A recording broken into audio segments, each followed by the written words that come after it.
Bonjour à tous, c'est Elif et aujourd'hui je vous retrouve comme tous les mois pour une nouvelle vidéo.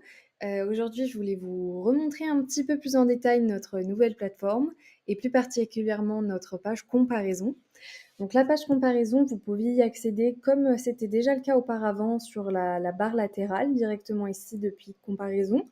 Si jamais vous ne vous rappelez plus à quoi correspondent chacun des émoticônes, vous pourrez ouvrir la barre un peu plus large en cliquant sur les trois traits et puis vous pouvez la réduire en recliquant sur les trois traits. Si on se focus plus précisément sur la page comparaison, donc par défaut, la page comparaison va vous afficher tous les derniers enregistrements que vous avez faits. Donc par exemple, si ma dernière journée d'enregistrement c'est aujourd'hui, j'ai enregistré 5 chevaux, les 5 chevaux vont apparaître sur ma page comparaison.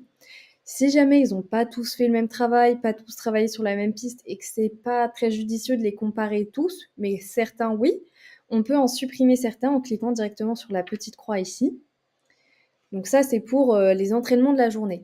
Si ensuite on veut comparer des entraînements d'un jour spécifique, par exemple, aujourd'hui, lundi, j'ai envie de comparer tous mes entraînements de samedi dernier. Alors je clique sur sélectionner un jour à comparer. Et ensuite, je vais cliquer directement sur samedi et sur OK. Et ça va me comparer tous mes entraînements de samedi 17 mai. Moi, j'ai pas d'entraînement enregistré samedi, donc ça ne m'affiche rien. Mais si vous avez des entraînements pour samedi, ça vous comparera tous vos entraînements de samedi. Et ensuite, si on veut comparer des entraînements plus spécifiques, soit différents entraînements d'un même cheval pour voir comment il évolue au cours du temps, ou alors deux chevaux qui ont fait le même travail, choisir de comparer leurs entraînements. Donc on va directement sur le profil du cheval, donc par exemple celui-ci. Si je veux comparer tous ces entraînements, je vais tout simplement cocher toutes les cases. Vous avez la date, l'heure pour pouvoir retrouver et même les meilleurs 200 mètres pour pouvoir retrouver exactement quel entraînement était lequel. Donc ça, c'est si je veux comparer tous les entraînements de ce cheval-là. Et puis si je veux le comparer avec un autre cheval, par exemple, j'ouvre le profil de l'autre cheval également. Et puis je clique sur l'entraînement que je veux comparer. Et ensuite, tout simplement, je retourne dans ma page comparaison. Et ça va se mettre à jour avec tous les entraînements que j'ai choisi de comparer.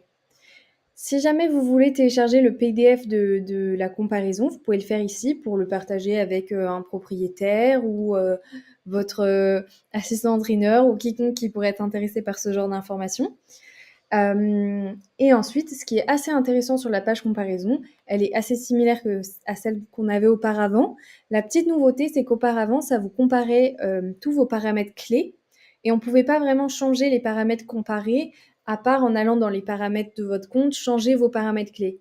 Ici, ce qui est assez chouette, je trouve, c'est qu'on peut, en cliquant sur la petite flèche ici, changer les paramètres comparés et puis pouvoir adapter en fonction du type d'entraînement, du type de paramètres que vous voulez regarder pour ces entraînements-là.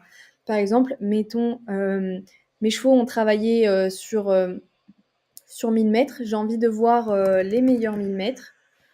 Je peux taper pour choisir le paramètre que je veux, meilleur 1000 mètres. Et ensuite, ça va du coup automatiquement se mettre à jour avec mes meilleurs 1000 mètres. Donc ça va être assez intéressant pour ce genre de choses. Si on a besoin de regarder d'autres paramètres de récupération, par exemple, on peut aussi les changer directement depuis ici.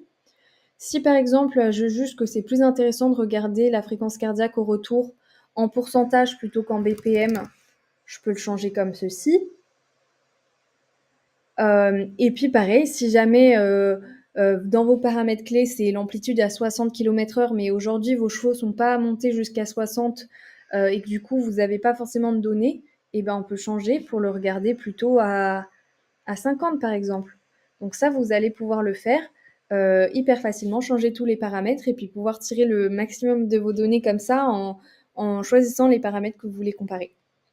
J'espère que ça aura pu vous être utile et puis on se retrouve bientôt pour d'autres petites nouvelles fonctionnalités de la plateforme.